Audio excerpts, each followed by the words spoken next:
Council meeting. Environmental Advisory Council meeting for October 1st, 2024. EAC Chairperson Kate Schlott present. Katie? Katie Alberti, member, present. Nick? Kendra, council member, present. And Stuart and Corporation Counsel Okay. Kahan present. I'm Danielle from Nelson Pope Voorhees.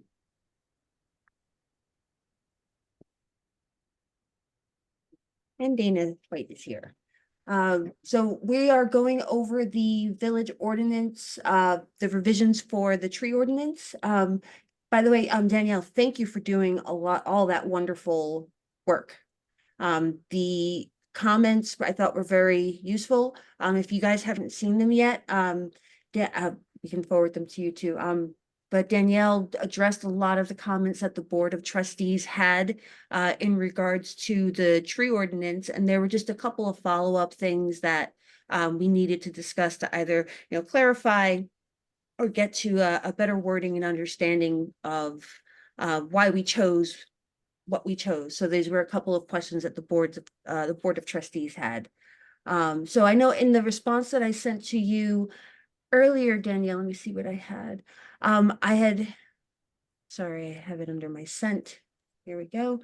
I had said that items 1, 2, 3, 7, 10, and 11 for the recommendations that you had put looked great. And I thought like those were good to go for what you had recommended. And I thought that item 7, 7, 8, and 9, I just, would be good for us to discuss. And if we have time and we want to talk about some of item 12, we can do so. But I think item, as I was saying, 7, 8, and 9 really are the ones that were really important to hash out. Did you, Katie and Nick, did you happen to receive I don't know if I stuff from the did. other day? Thanks. I'm not gonna pretend that I look at my Village of Austining email on a regular basis, but I don't think I see it in here. Okay. Yeah, it may have only gone to me because I was I know to I look over sent some it things. right to you, Kate. just to Okay. look over. Yeah, no, we didn't. But if you want, I can share my screen. I have it pulled up. Yeah, that would be great. That'd be great. Yeah. And all of these questions are from the board and Stuart and Valerie, and all of the input is from all three as well. And I heard back from the arborist. I consulted with her on that last question. So we have lots that's to even better. discuss. Yeah.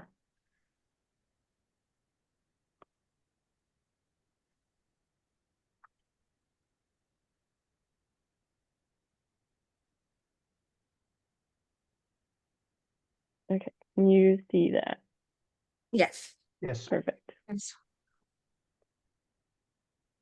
So I don't know if you want to start with number 1 or if you want to just jump right down, because I know no one else really got a chance to look at this. I don't, Katie and Nick, do you want to take a look as we go through and just get an idea of what was revised before we talk about the other items, or do you feel? I totally know nothing about what we're talking about. So Okay. I would love to get as into it as we can. Yeah, so I guess for those who are not aware, this was brought to the village board last month at their meeting. It was pretty preliminary. Oh my gosh. But Valerie presented it for us, and they had just a bunch of questions on some of the text. Stuart also provided a bunch of suggestions and questions regarding some revisions, and Valerie also did like a deep dive on both the board's questions and Stuart's questions and her own questions that she came up with. So this is a mix of all three. So it's nothing too, I guess, heavy. Some of them are just some word changes. Some of them are, larger text amendments, but I figured that we can discuss it here, and then make the recommended revisions and then bring it back to Stuart and Valerie to take another look over and then bring it back to the board. I'm fine to focus on, just the stuff that's really substantive unless people want to, and leave that to your all's judgment, the folks who have reviewed it already. Yeah, open to whatever.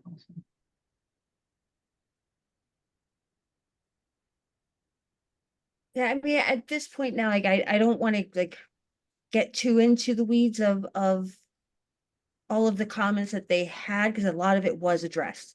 Yeah. And knowing that it was already done with collaboration with council and the planning department and all that, I feel good about that.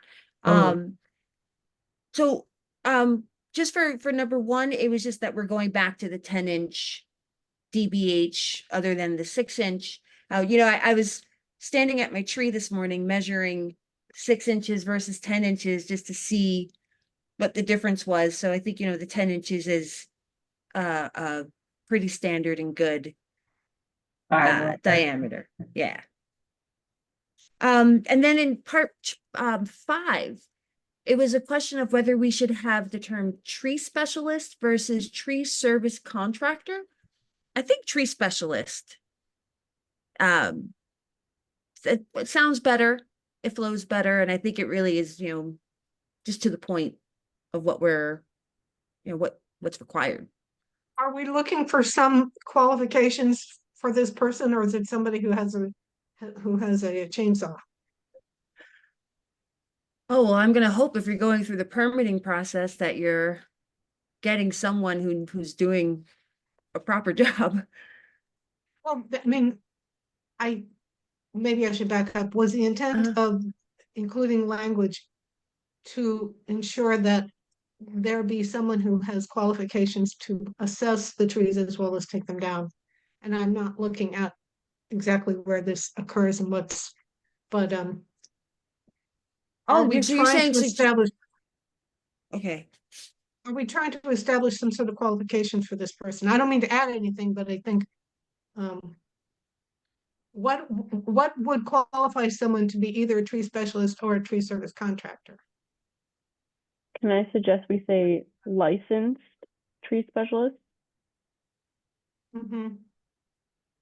Does that help out a little bit? Yeah, yeah, I see you had tree service contractor as Yeah. the preferred one. We could do that one too.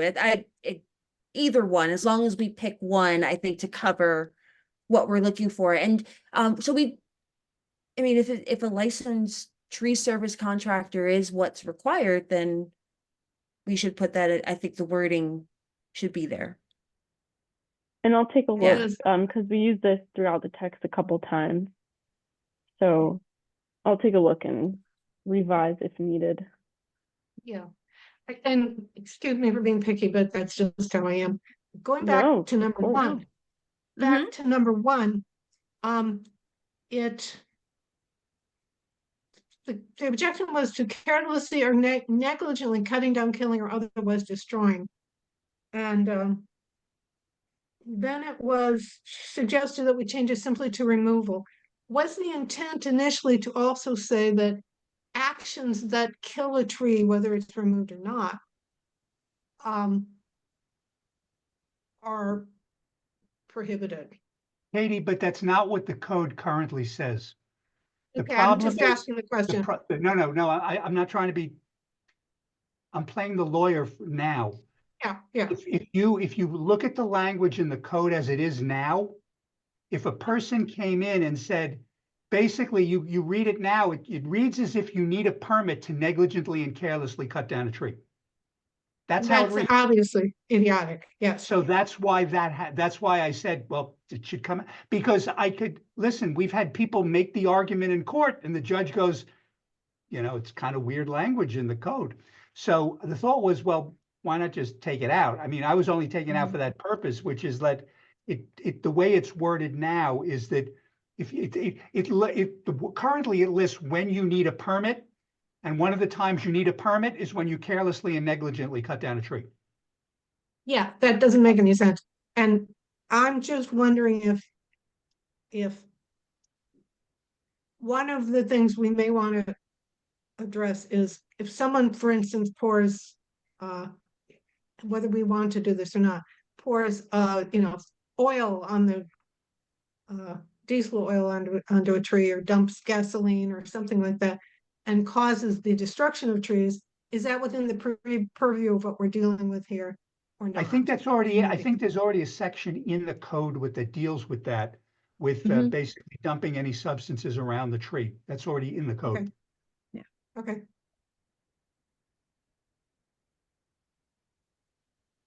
I think what- that the number 6, we were asking approved graphic plan.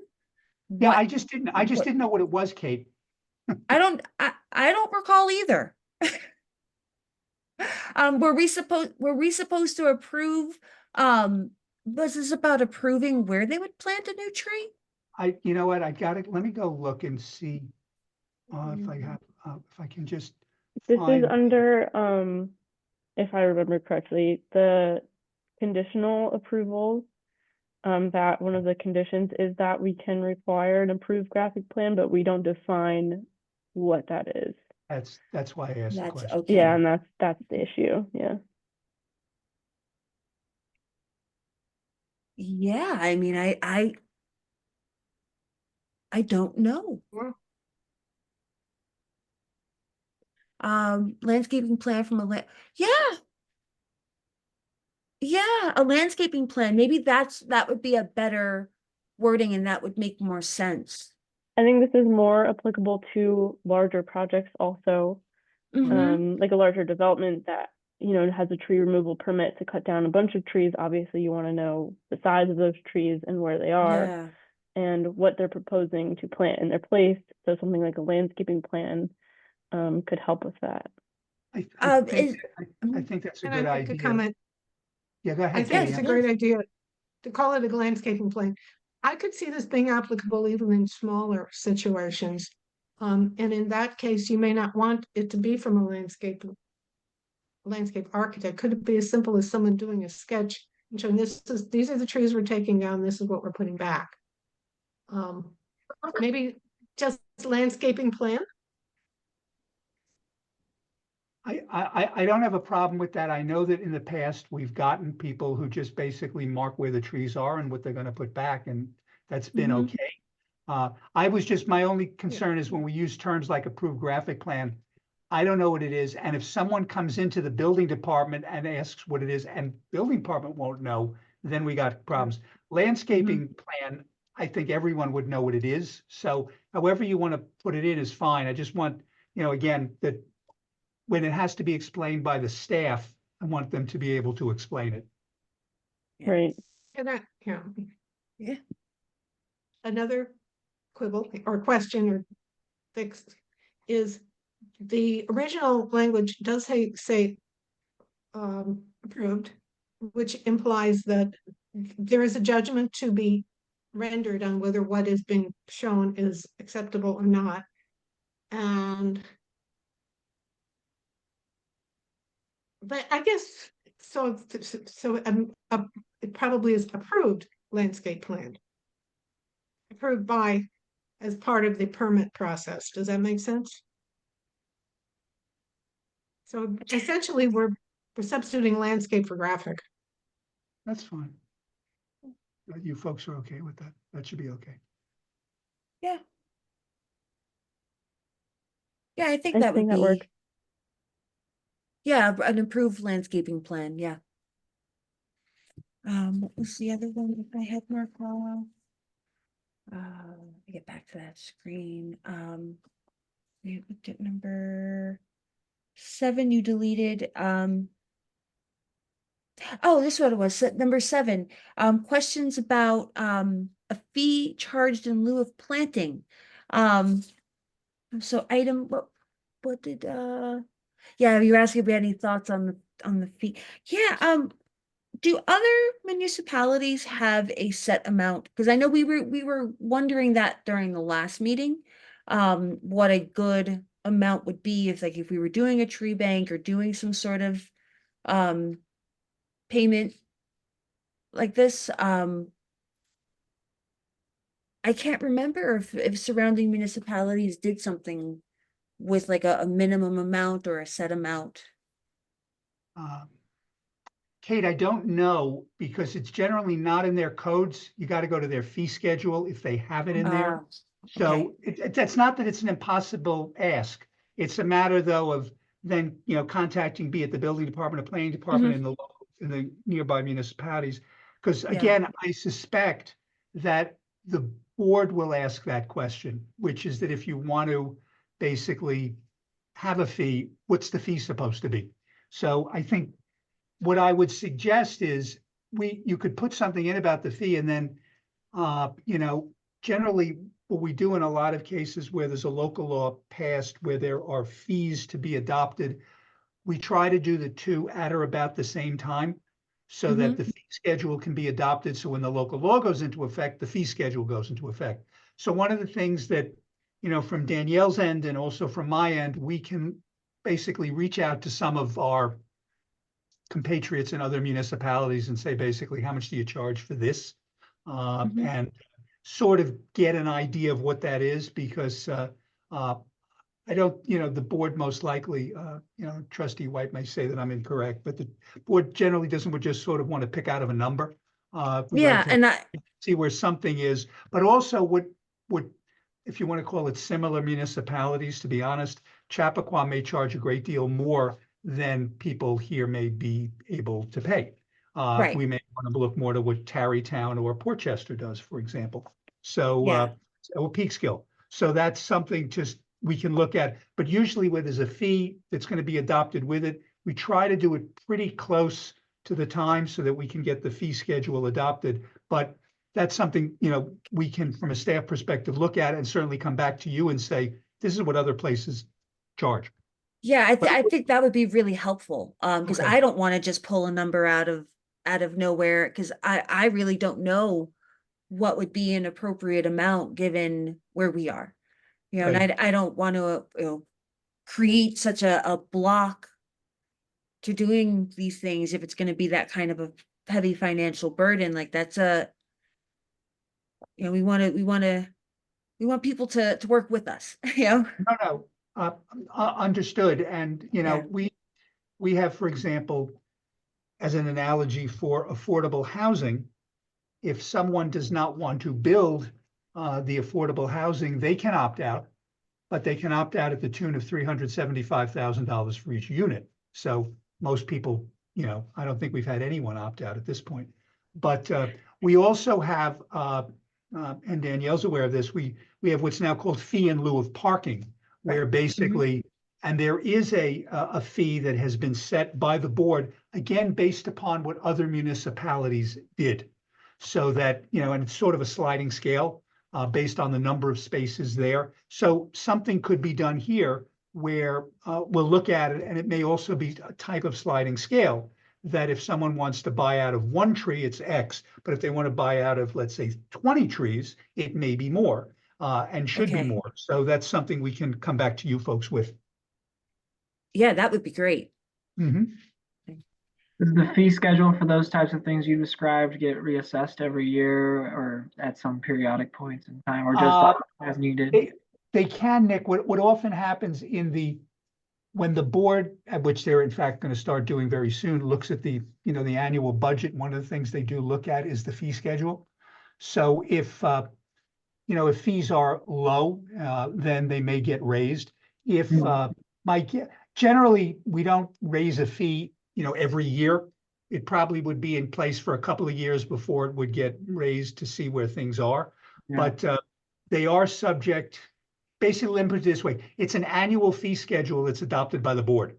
Sure. So what it comes down to is if there's a section where they think a fee has to be revised, that fee can be revised. So there's no, and a revision of a fee schedule fee does not require a local law change. It's basically the board can just pass the resolution and change the fee. So yeah, it is reviewed. I think what we would hear probably from would be, Danielle and Valerie to see, do they think that the fee should be changed once it's in place, but you want to just see where things are after a period of time. And then, as I said, up or down, what we want to do though is that when the law goes into effect, have the fees so that the building department can charge the fees. What you don't want to have is the law goes into effect and you got no fees. So Yeah. this way, at least it's done. So Okay. we'll come back and let you folks know. All right, great. Yeah, I mean, it's not like the cost of the trees is probably going to fluctuate like housing costs and some of these other Sure. things on an annual basis, hopefully, but okay, great, thanks. Sure.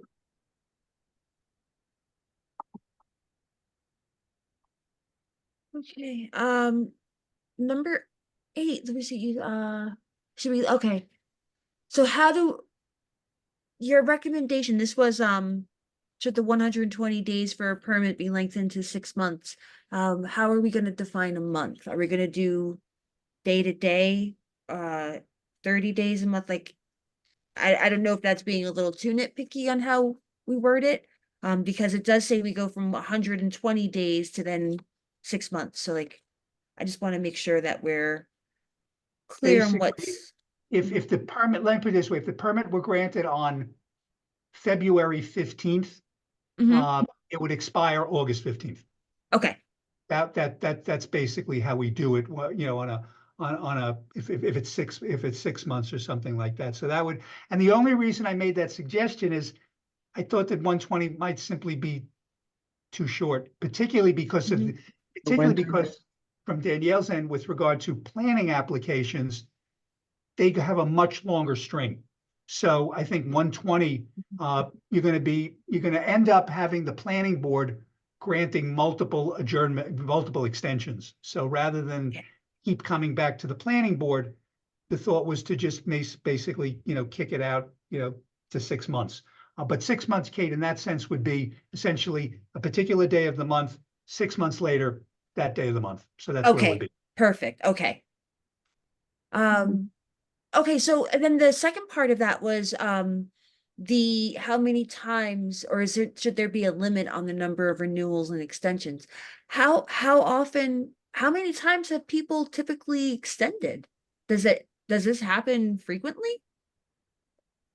Well, I think it happens more, Danielle, I apologize, more from the Mhm. planning aspect with a bigger Okay. project. Right. Definitely Ah, see okay. requests to extend site plan development, subdivision, and carried within that would be the tree application. So it's not Okay. unusual. In a smaller situation, you're not going to see that happen as often. But in your larger developments, you will see that, where Okay. they'll come back before the planning board a couple of times, for site plan, either it's a site plan revision or just simply to extend the approval. And Yeah. so it does happen. Yeah. Okay. Yeah, Yeah. because I drove by a couple of projects I know that we've reviewed in the past specifically for tree things, and it in relation to what this was saying, it kind of just got my brain thinking there. Yeah, I mean, I don't think, and Stuart, you can correct me if I'm Sure. wrong, I don't think there currently is a limit as to how many extensions the planning board can grant. But No, typically, we took that out, that we yeah, actually changed the code. So Mhm. because what was happening, Kate, was that, after basically a second extension, they would literally have to start the process again. And Mhm. with some of Okay. these developments, it just takes a long time, having nothing to do with the developer in many cases. It's just financing, it's other things. So we actually have revised the code that the number of basically the planning board can grant it if they just want to grant it, if they think it's necessary, and there's no limit on the number. And so the thought was, and again, it's really with the bigger projects. You see this happen, and so you just, rather than have them just come back piecemeal for a tree permit, you basically let everything flow from there. And I don't see any downside for a one-off, like a guy who's taking down one tree in his backyard. If he now doesn't get around to it for a year, it's not going to hurt the village. Right. Mhm. Hmm. So do we want to limit how many times people can come before? Uh, before the planning board? I mean, that's the thing is, this is additional cost to the applicant and not necessary, so, I mean.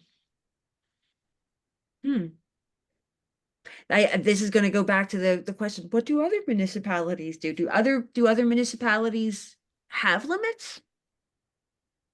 Or is this something like is this new territory? I think We- it really depends on the municipality.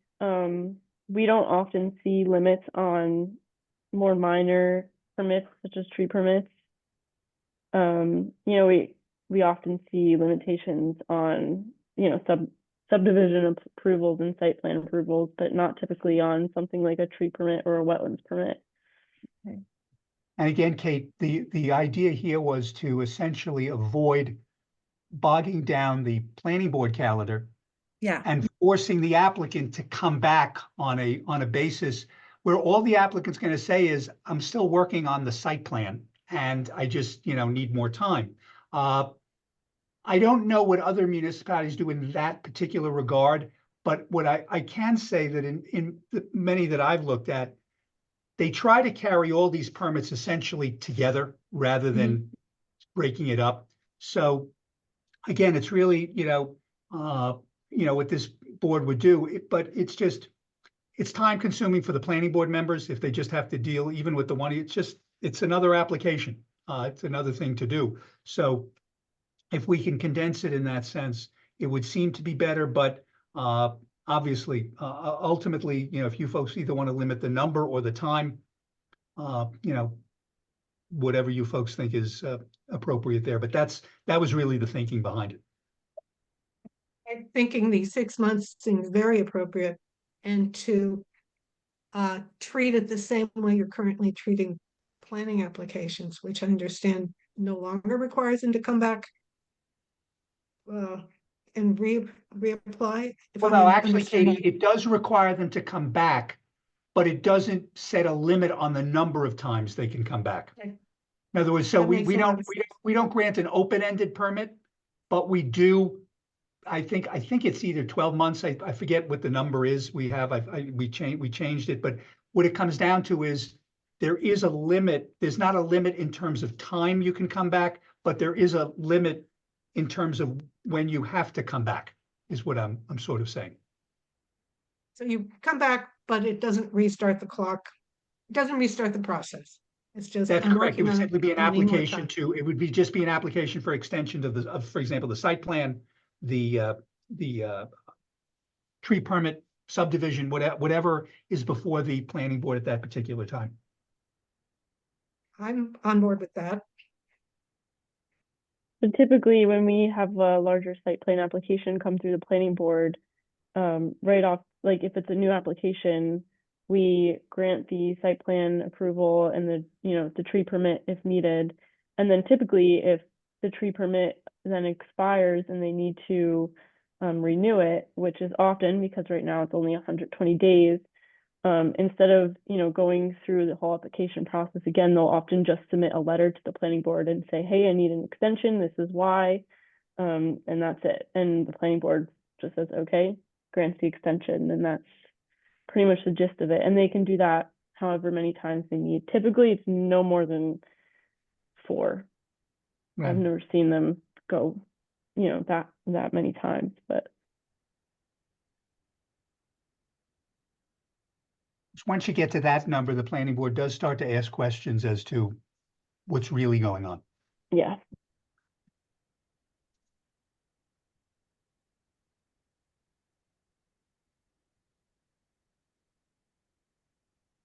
so, are we making a decision of how many times at this point, or should we, come back to that one?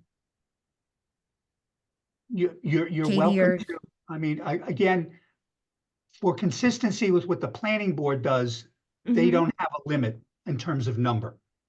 I think what you might want to look at is how long you want the permit to last before they have to come back and ask for a further extension. Okay, Because again, for a site plan application now before the planning board, the applicant can get an unlimited number of extensions, but I believe they have to come back. It's probably every 12 months, let's say. Okay. Yeah, 12 months for site plan, but right now it's 120 days for a tree permit, which Right, is that's what I was way Ah, way too yeah. frequent. Yeah. Yeah. yeah, okay. And so the suggestion was to lengthen the tree permit to 6 Permit to months. 6 months. Is that Yeah. okay? It sounds like a good time to me. It's not in line with the site plan, but it's about half, excuse me, the planning approval, but Okay. it's closer. Right.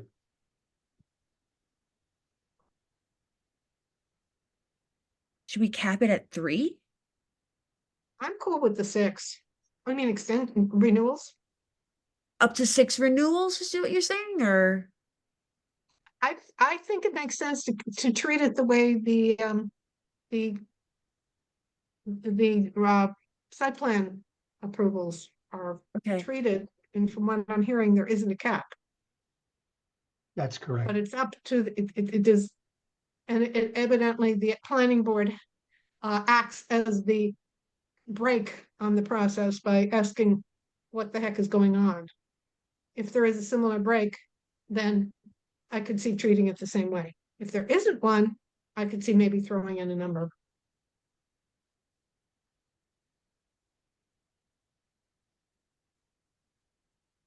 gonna have to And it- come back to that one, yeah. Okay. Well, just so I understand the intent here, if there's no, is the building official or the planning board the one that approves the tree removal permits? Or the site plan, if this is something before the planning board, it's issued by the building department, but it is approved by the planning board. Okay, but there's also a subset that are not approved by the planning board, correct? If there are Smaller ones? if there are matters that do not, yes, there will be certain tree removal permit applications that will go only to the building department because they don't involve the planning board. That is correct. And is there any issue with letting the building department decide how many times to renew it? If I you, personally don't. I don't think so. I mean, I can say this, I have not had a situation where the building department has had a problem with, if someone were to ask, could they extend their tree permit, or something like that. Again, the main emphasis here really deals with your projects that are going to go to the planning board. If it is a building department situation, the building, the permit's going to have a start date and an expiration date. And generally, before the expiration date, if they want, they can come to the building inspector and say, could I get it extended? And generally, the building inspector will extend it without much of a problem. If you would like to limit the number of those extensions that can be granted, you can do that. That's also fine. But I think generally with the projects that come before the building inspector and do not require planning board approval, 6 months probably is going to be sufficient for the work to be done. Because if you're looking at a project that's going to be a planning board project, it's going to be more involved. It's going to take more time. If it's just for a particular property owner who wants to take a few trees down, probably 6 months will be enough. If they need more time, they can certainly request it. But again, it's your call in terms of how much, how long the permit should be and how many extensions of the permit you want to grant. I think this might help answer this question though. So when extensions are happening, if they continuously happen, do they require a review of the site again with each extension? So like if the plans are already in and they're just extending, would at some point that trigger a required reinspection of the area to make sure that the permit still is applicable? Like in terms of what? The general answer, Kate, to your question is, and Danielle, correct me if I'm wrong, if there is no change and it is merely a a request to extend the site plan approval, then all that's going to come before the planning board is a request to extend. If they're not changing their plans, there's no further review or anything like that. Now, that does not mean that the planning board could not request that as a Okay. condition. But generally, if there's no change at all, it's generally that what the planning board is basically, if you read the resolutions where this happens, they basically say, they've come before us, we think it's okay, and we're, basically we're reiterating the earlier resolution that was passed a year ago.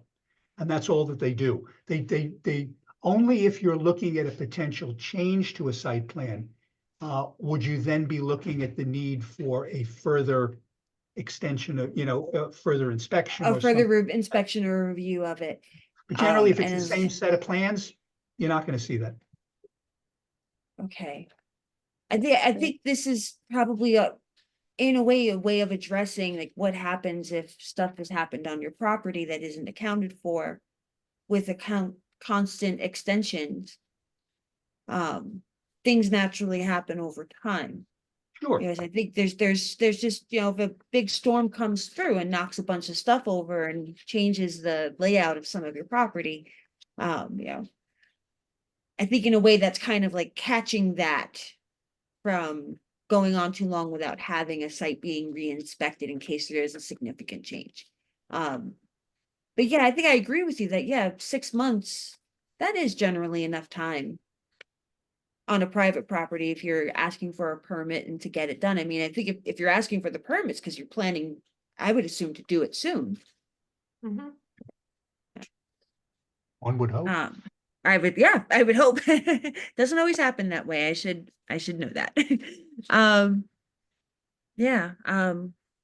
Even with the larger site plan applications that go before the planning board, if they request a bunch of extensions, I still don't think putting text in our ordinance about the site visits would be necessary, because typically the building inspector goes out anyway before plans are signed, before a Okay. certificate of occupancy is signed. So they go out there multiple times before any work is done on the site and before the site opens. And they're pretty good at checking all of those things, especially if it's Okay. a condition of approval.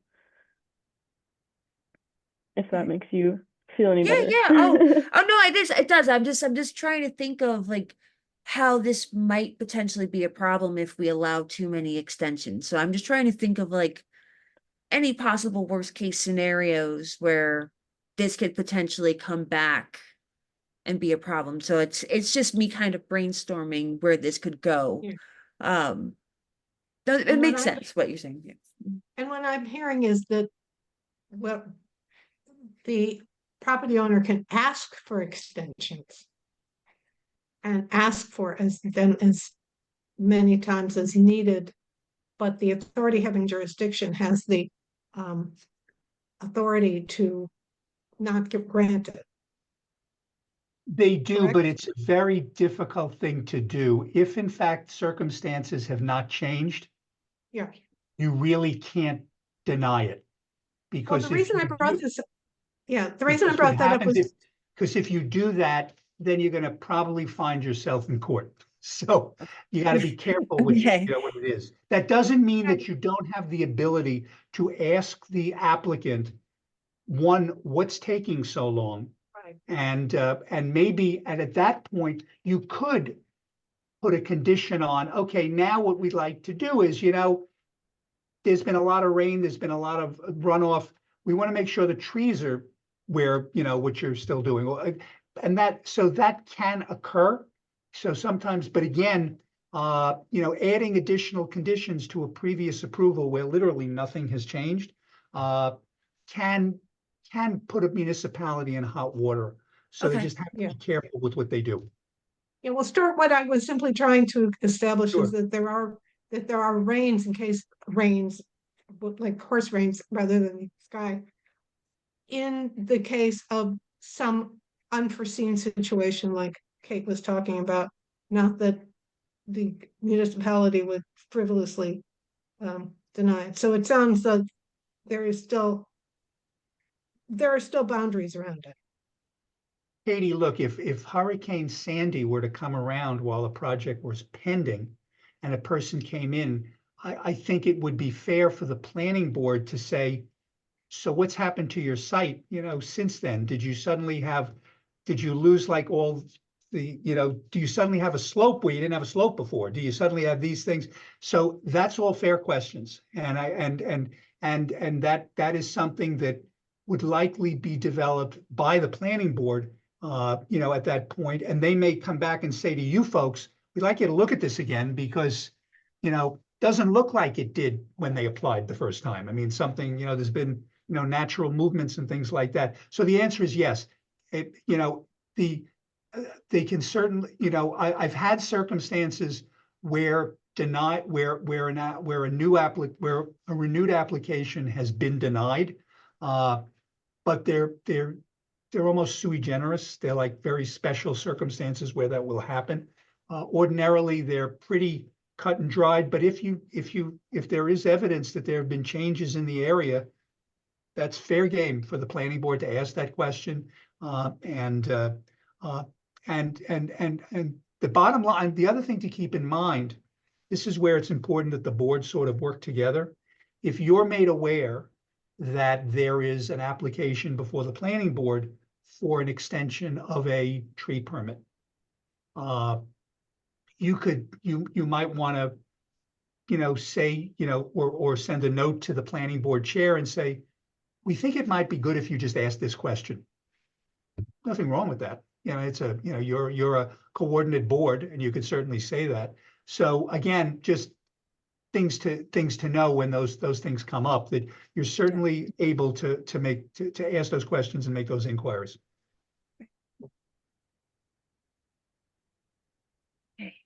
All right, so I think we should move on to number 9. I believe you're going to delete that section. So that was an issue with what was it? Yeah, The maybe I ZBA. can- Yeah, let me explain. It's just, when the way the code is written now, if there is a denial of a permit, it can be appealed to the Zoning Board of Appeals.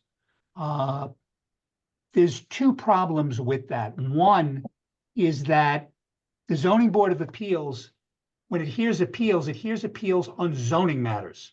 The tree chapter is not part of the zoning code.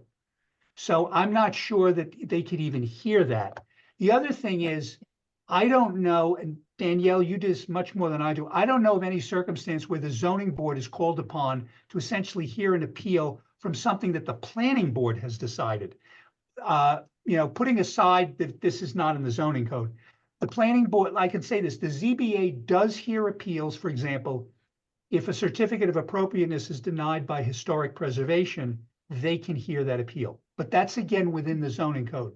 They will hear appeals if the building inspector has decided something. They're allowed to hear those appeals, plus, interpret the zoning code. My concern here is that, one, they're doing something which I think is completely outside of what is their authority to do.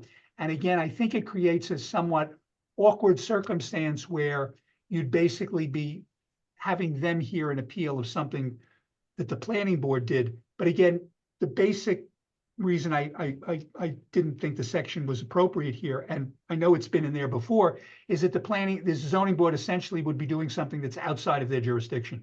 They don't have the authority to even do this. So that if someone wanted to, the reason that becomes a problem then, if someone wants to do this and appeal it, ultimately the ZBA is without authority to even hear it, but we have it in our code. So I think it's best just to take it out. If in fact someone does not like your decision, they want to challenge it, it's real simple. I know it's expensive for them, but they can go to court and they can bring it before what we call an Article 78, and they can bring an application to the court saying that you abused your discretion in either granting or denying a permit. But I don't think that it should be an appeal to the Zoning Board of Appeals for the reasons that I set out. Yeah, so deleting that section makes perfect sense. I agree. Number 10 was Oh, yeah, was everything was- what I think it said was, I see right, I deleted subsection D, making the owner responsible for the actions of the employees, contractors, and it- subcontractors. That's generally not legally, I know that's what was in the code, Mhm.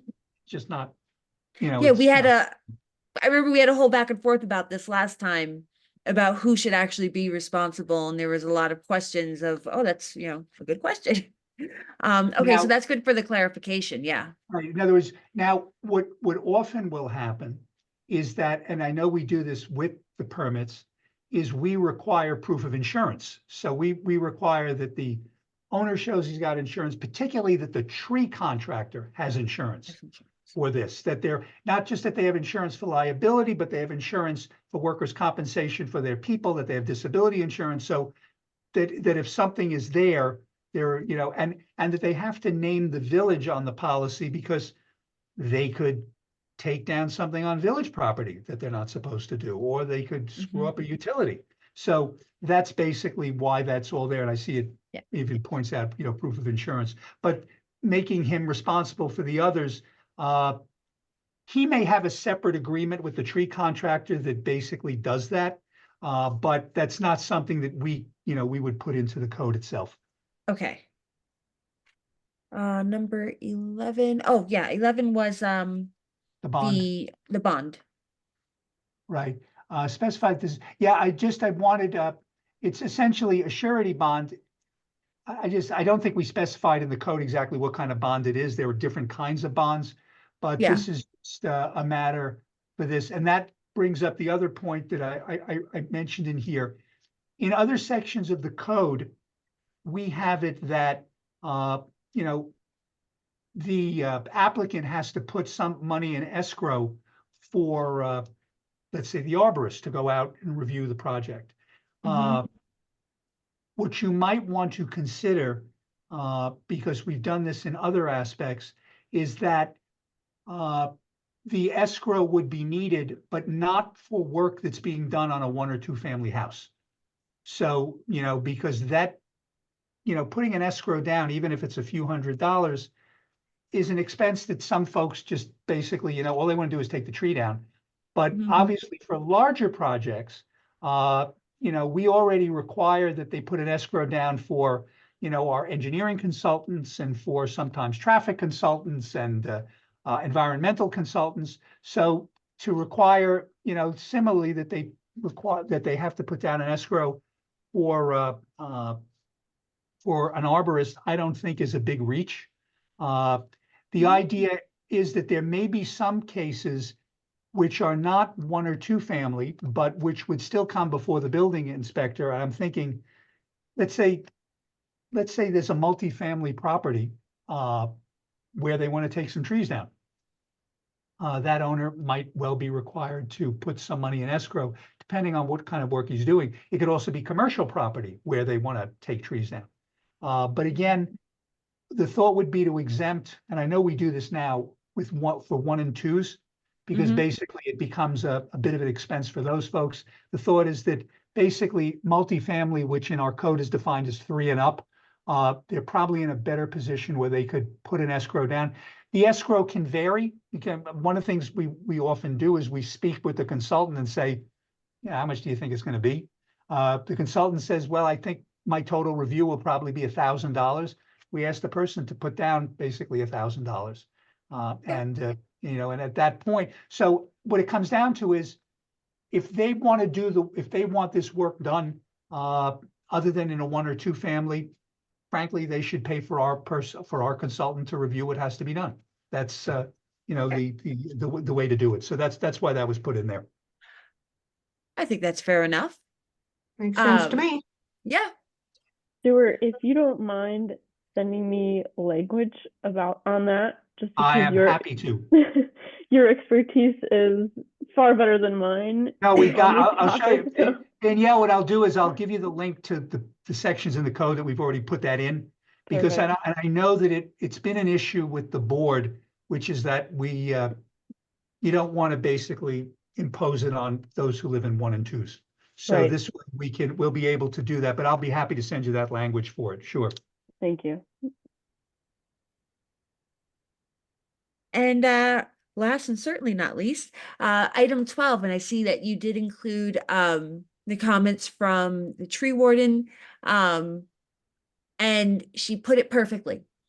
Because when I was reading through the comments for it, it was some shall be removed. Where is it? If stump removal is an appropriate measure, and they thought that removing stumps could cause erosion issues and that tree stumps should remain. Yeah, I think she put it perfectly. It's a case by case basis. Mhm. Fine. You know, yeah, it really is going to depend on the size of the tree, the kind of the tree, the root system. That's Yeah, just, yeah. Kate, this was an issue that I know the mayor mentioned, and it came up at the when we had the discussion with the board. There was a concern that it may just be better to leave the stump in, but I think that, you know, the arborist, as you said, put it the best way, which is you review it on a case by case basis. That's basically what you're going to do. And if you think it has to come out, it comes out. If you don't, then it doesn't. But again, there are reasons you might have to, and there are reasons you would decide not to. But again, Yeah. review it case by case with the assistance of the arborist, I think makes the most sense. Yep. And just so you know, I followed up with her on her response, and I said that you know, depending on the size of the case, the approving authority would often be the building inspector, but you know, we would recommend that he defer to you on these cases. So, and she Okay. was totally fine with being involved. So, Good. and that's it. Wow. Thank you, Stuart, Danielle, for all of this work. This has come a long way. I just want to say in the 2 years that this has been in discussion, back and forth, the work that even the previous board has done in combination with what you all have done is just, it's looking great. I just wanted to put that out there. Nope, thank you. We appreciate it. Danielle, I'll get that language to you. I'll also ask Danielle if on the issue of the fees. Mhm.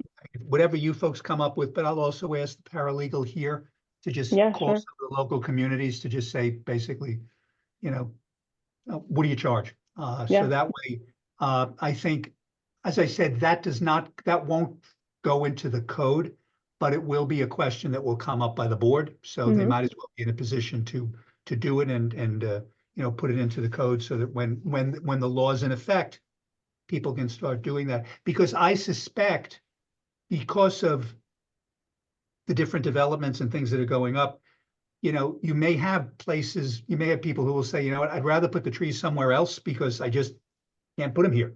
And so the you know, how much that's going to be. And Nick, as you said, prices change. So it's important to know what that is. So we'll get an idea what all that is. And, you know, this way reported to the board. I suspect it will be a sliding scale depending on the number of trees and potentially even depending on the type of tree. So, you know, in terms of what's going in and out. So, but that's Yeah. something we can come back with and again, make it part of the annual fee schedule. Great. All right. Does the EAC need to send anything to the board, or is this all gonna be handled on just I guess it's rewording Well, I in the think ordinance and then, my suggestion, Kate, is this, you know, Danielle will work on stuff, I'll work on it, we'll get it back. And then I think we should send it back to you folks at least to look at it, to just make sure it meets what you folks were looking at.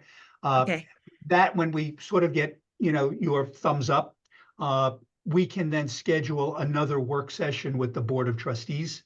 If okay, they're okay, then we would schedule a public hearing for the actual local law. But I think because there's a couple of changes that we discussed here, it probably would be good. We'll put them in, let you folks look at them, see what you think. If it's okay, then you know, we can then go before the Board of Trustees for a work session, you know, maybe November or something like that, whatever, and Yeah. and get it before them. So that probably would be best to do it, and then we can get this on the books. This, you know, this also will likely be one of those local laws where usually the local law goes into effect once it's filed up in Albany.